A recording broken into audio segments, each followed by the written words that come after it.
Hey y'all, I'm Damon Oates, founder of Deco Exchange. Who else has heard that crafting is just a hobby? I turned my love of crafting into a thriving multi-seven-figure company, surrounded myself in an amazing community, and met some amazing business owners along the way. I'm here to show everyone that makers mean business. What is going on, you guys? It is Parker here with the Makers Mean Business podcast. Y'all, it's been quite some time since I recorded an episode. And honestly, I guess I got inspired this weekend.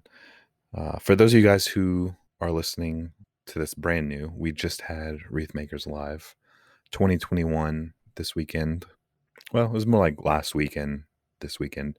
But for those of you guys who don't know what that is, we have we co-host an annual event with Julie Siomacco of Southern Charm Wreaths, and it's called Wreath Makers Live.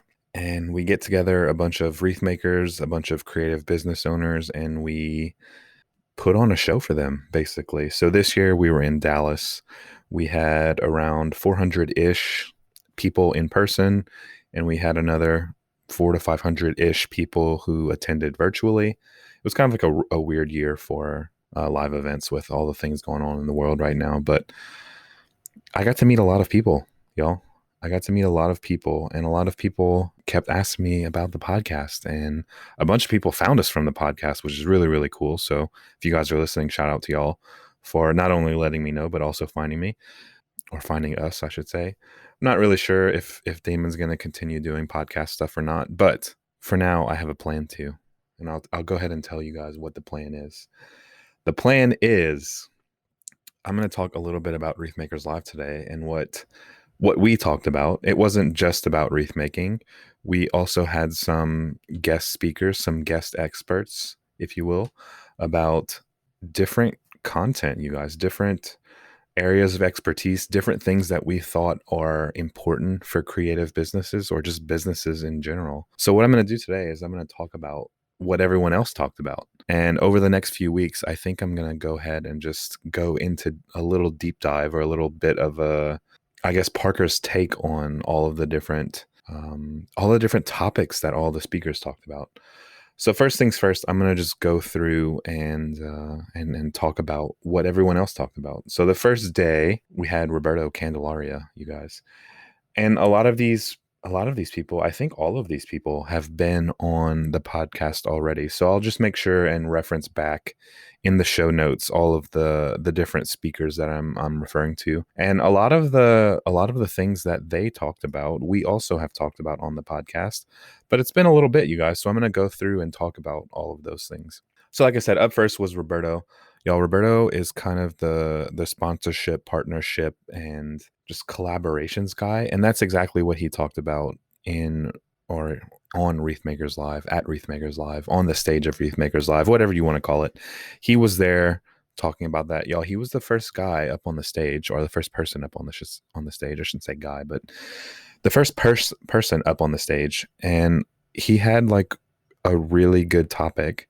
Not only is he an expert at it, but I know you guys listening out there, if you've ever been to an event, if you've ever been to a conference, especially if you've ever been alone, it can be really scary and it can be really nerve-wracking. It can be intimidating. It can be hard to meet people. So he was up first and he talked all about, working with other businesses and how you don't have to build your business alone. So it was a really powerful message, and I'm hoping a lot of people got something out of it. I hope a lot of people kind of took it to heart. And just judging on the way that the event went, and I should say now, I guess, there was a ton of the overwhelming majority of the people who went to Wreath Makers Live 2021 were first-time attendees. So this is the third year we've had the event. We did have to skip a year because of all the shutdowns and COVID and everything like that. But there was a bunch of new people, and he kind of raised the challenge to say, a bunch of people are new, and start reaching out and meeting other people, because you never really know where those partnerships or where those friendships or where that networking can lead you. I don't want to go too deep into it because I do have a bunch of people to talk about, but I think each week going forward, I'm just going to talk a little bit about what they talked about and how it's affected our business, and maybe a little couple tips and tricks maybe that I came across. I'm not really sure how it's going to go, but that's the current plan that I have, and we'll see what happens. That same first day, y'all, believe it or not, I got to speak. It's technically Damon and Julie's event. It feels a little bit like mine, but I'm nowhere on any of that stuff, and that's perfectly fine. But this was actually the first event that I ever got on stage at. I've done Facebook Lives, and I've done all types of video and training and coaching and all of those things, but this was the first time I've ever been on stage. I was definitely super nervous. And I think it went really well. But y'all, I talked about video editing.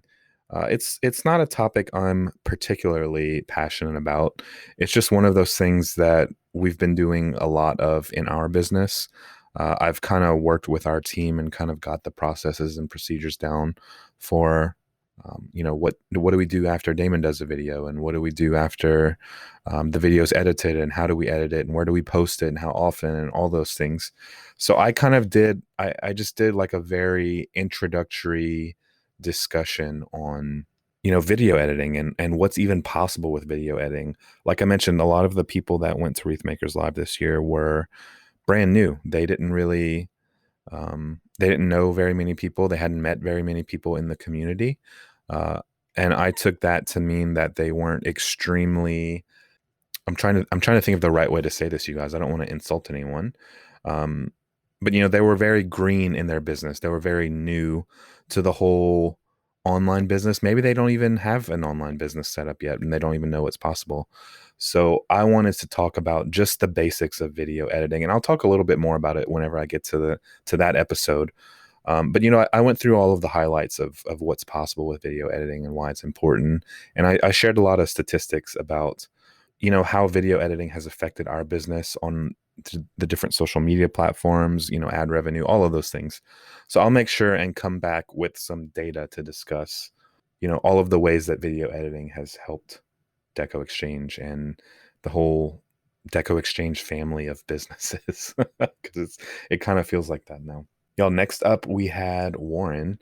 So Warren is known as the Octopus Guy. He was already on the podcast before for sure. But he talked a lot about Instagram. I think the topic was technically short form content. So anything like Instagram Reels, TikTok videos, stories, all of those things I consider short form content. And, short form content is really starting to take hold of the world of social media in general. I feel it's very popular now, and people like to consume very short bits of content very quickly and just scroll through. So that's kind of the way that your audience is going to be starting to consume content eventually, depending on the demographic. So the younger generations are doing that now, and if history is a trendsetter for anything, then the older generations will start picking up on that trend. So short form content was very, very important. I'll make sure and talk a little bit about that. And then moving on after Warren, we had Christine Jerry. Y'all, Warren's name was Warren Carlyle. I don't know if I got his last name, but he's with Octonation. You guys definitely check him out. Next up, we had Christine Jerry. Y'all, Christine is one of our business coaches. She was, she still is, one of the people who edit our blog, manage our blog. She really helps out a lot with our team and kind of orchestrating all the moving pieces. But she talked specifically about SEO and getting found.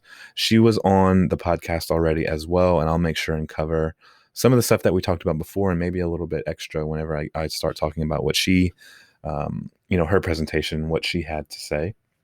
Moving on, we have Allie DeMoss, who talked about Pinterest. Allie does our Pinterest. I've got a lot to say about our Pinterest and what we've been doing with Pinterest.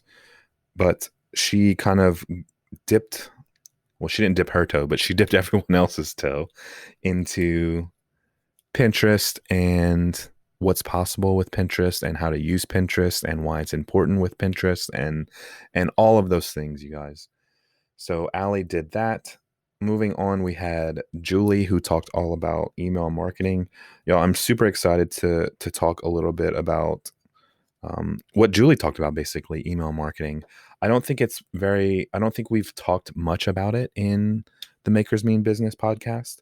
But I had when I heard Julie talking about it, I instantly started taking notes and collecting information. And a lot of the ways I like to teach and present is I like to have data and analytics and show you some results that we've seen from some of the things that I teach on and talk about. And email marketing was definitely right up my alley. I instantly pulled out my notebook and I wrote down a bunch of notes, and I can't wait to kind of go through some of that information on one of the future episodes. But Julie's presentation was great. The information she had was great, and I have a lot to say on email marketing, so I can't wait to kind of cover that in the future. Next up, we had Marissa Sayers with Sayers & Co. She talked all about Canva. And I think we've talked about Canva. It's been a while, you guys, since I've listened to all the different episodes and even looked at them, to be honest with you. But Canva is a really great. I'm trying to think of the best way to describe it. There's a free option for it. It's a web-based program, and you can edit photos, you can make banners, you can do. I kind of think of it like a super powered Microsoft Paint. If you guys are in the business coaching group, I pull up Paint all the time to share my screen and doodle and do all of that. But Canva is really great for photo editing and making banners. Anything you need for your Etsy shop, anything you need for social media, you can make social media posts. But it's starting to really expand into something where you can actually make short form video. We use it to make Pinterest pins that are half of it is an image and the other half is a video. So there's a whole bunch of stuff we can talk about Canva, and I'll make sure and get you guys a link and all of that information for Canva. But it's a great free tool. There is a paid version, but there's a lot of tips and tricks and kind of things you can get through when it comes to using Canva, especially in a creative business, something that's just so visual. Y'all, I have a list here, and I'm hoping that I got everyone on the list because I'm down to the bottom. And of course, Damon was a speaker at his own event, right? But he talked a lot about authenticity. And I don't even think that was his topic. I think he was assigned a different topic. But Damon always, he never really follows the rules, you guys. He kind of always has his own thing going. But he talked all about authenticity and how to be true to yourself and your business and your customers and transparency. And he just had a lot of really good stuff to say. And I mean, I see it every day, right? We work together. So I get to see Damon practicing all of these things. So I'll have a lot to say when we get to that episode for sure. But Damon closed out Wreath Makers Live, and honestly, just our whole speaker lineup was just out of this world. We had a lot of people who had never spoken on stages before, myself included, but honestly, that didn't even really matter. They all had such good information to share, and it was really it was just a great experience to see them kind of get on stage and share all this great information. And even if they were nervous and even if they were scared, they still got through it, and they still really showed up and served the wreath making community and the maker community as a whole. And I just want to take this little minute really quick. If you guys are listening, Roberto, Warren, Christine, Allie, Damon, Julie, Marissa, thank you guys for that. It was super inspiring. Even as someone sharing the stage with you guys, it was really great to just see everyone in their element, loving on their people, loving on our people, teaching, doing things that they love. So thank you guys for that, because that was really cool. Y'all, that about wraps up this episode. I know I didn't have too much meat and potatoes in this episode, but I really wanted to set the stage for the upcoming episodes where we really get into some of the discussions of some really important topics that we covered in Wreath Makers Live of 2021. So y'all, if you enjoyed this episode, you'll probably enjoy some of our older ones, honestly, because we cover so much detail. But if you're new, if you're old, make sure you subscribe. I'll make sure and continue to make some podcasts, because I know there were so many people that had seen us there, had heard us there, and they kept asking for more and for more. So I'll try to deliver on that promise, you guys. Until next time.